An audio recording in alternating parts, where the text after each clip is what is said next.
আসসালামু আলাইকুম। আজকে আপনাদের সজনা ডাঁটা দিয়ে ডাউল রান্নার রেসিপি দেখাবো। প্রথমে ডাউলটাকে আমি সেদ্ধ করে নিলাম। এবার সজনা ডাঁটা দিয়ে দিব।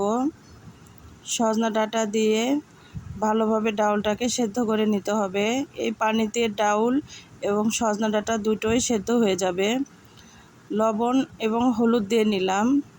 এবার ঢাকা দিয়ে ভালোভাবে সজনা ডাঁটাটা সেদ্ধ করে নিব। আমার ডাঁটাটা প্রায় সেদ্ধ হয়ে এসেছে। এবারে বাগার দিয়ে নিতে হবে।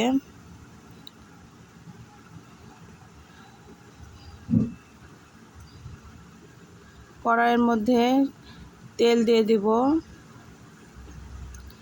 এরপরে কিছু পেঁয়াজ, রসুন, শুকনা মরিচ এবং পাঁচফোড়ন দিয়ে ভালোভাবে ভেজে নিতে হবে।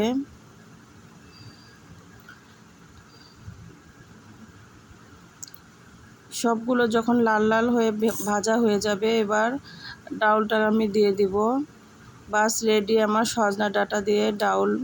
আপনারা একবার ট্রাই করে দেখবেন, খেতে ভীষণ মজা। প্লিজ আমার চ্যানেলটি সাবস্ক্রাইব করবেন, লাইক করবেন এবং সঙ্গে থাকবেন পরবর্তী ভিডিওগুলো দেখার জন্য। এতক্ষণ আমার সঙ্গে থাকার জন্য ধন্যবাদ। আল্লাহ হাফেজ।